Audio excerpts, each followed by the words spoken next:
This is Shuja Rabbani, and you are listening to the Pod Your Heart Out podcast.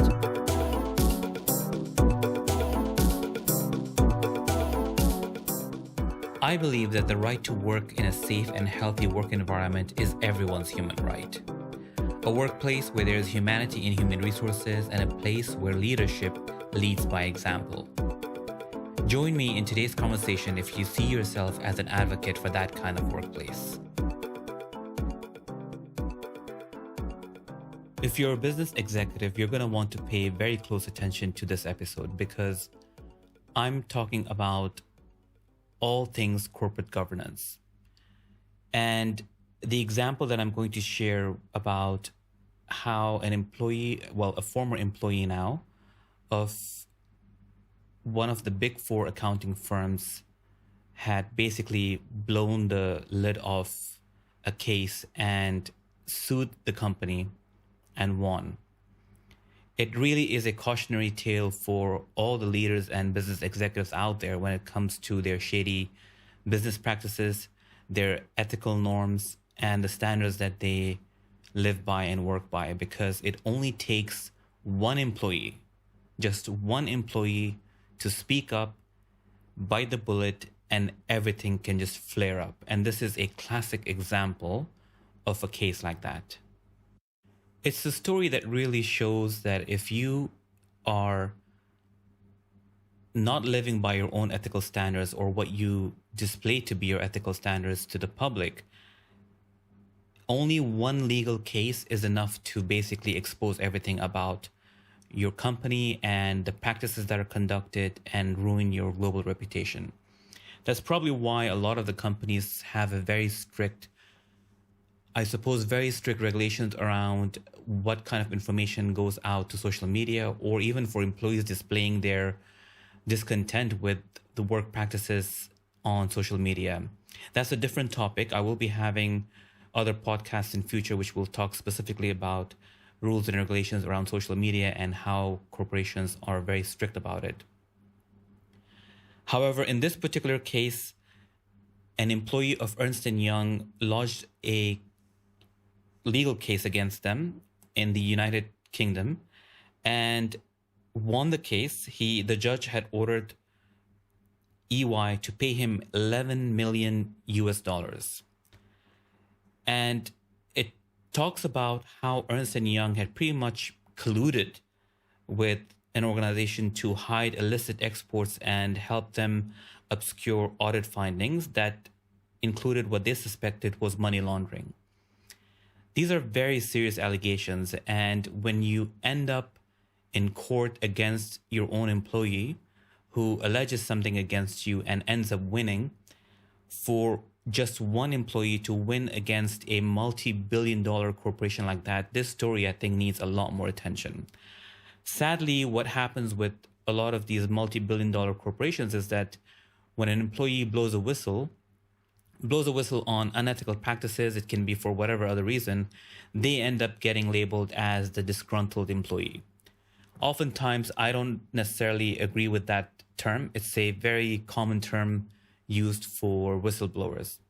And whistleblowers are usually people who end up being so frustrated that they have no other choice but to take matters to public, because when they raise things internally, either through human resources or internal channels of audit, and nobody pays any attention and they don't see any result, they don't see any follow-up or things being done to make any right changes, and usually that's how it ends up. They end up getting out of the organization and going public. But this is just something that I don't think Ernst & Young could have ever controlled, because there's a lot of other details in terms of how they've been muddying up audit work, audit papers, and just really the scandal doesn't stop there, because there's other recent incidents that they talk about with the other big four accounting firms like KPMG and PricewaterhouseCoopers as well. How, for example, their staff in South Africa had deserted them over their involvement in corruption scandals. Whereas for example, with PricewaterhouseCoopers, they talk about how it is being investigated in the UK for alleged misconduct by its Italian office on audit work for telecoms company, British Telecom. So with a lot of these big companies, because they have so much money, when news like this gets out, their public relations companies are able to really monitor their online reputation. Their legal teams are on these topics straight away. They try and shut things down, shut stories down, hush things down as much as possible. That's how they control a lot of these stories. But it only takes one employee, one legal case to be made public to really bring a multi-billion corporation down to its knees. It's a very interesting story. I will be putting the link under the podcast. So feel free, if you want to hear read up the full article, you're more than welcome. But you can always look at the follow-up stories online as well. So if you happen to be in human resources, if you are a business executive, this is a cautionary tale. The importance of corporate governance is at the very heart and soul of an organization.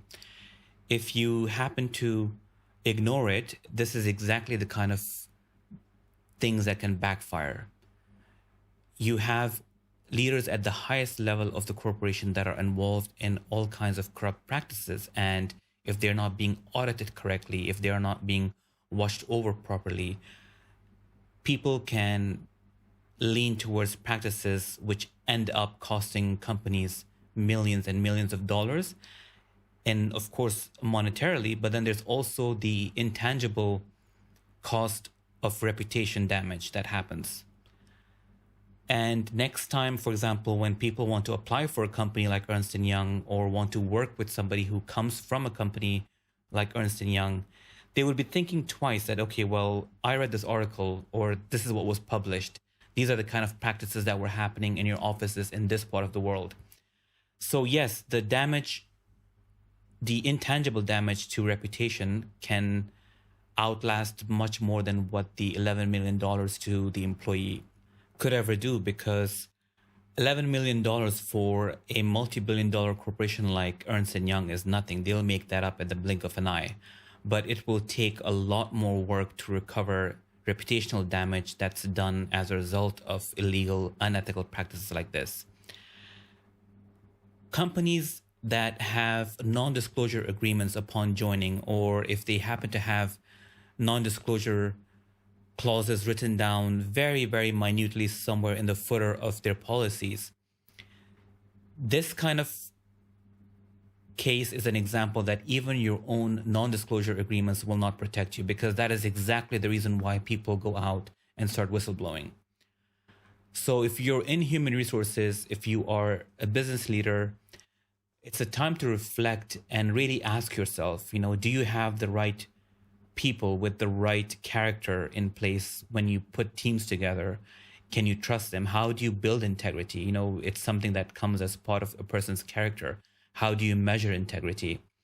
And to really make sure that you are putting the right people in the right jobs, especially handling critical tasks where someone's integrity is of utmost importance, because how your employees behave is going to end up how the company is being perceived upon at the end of the day.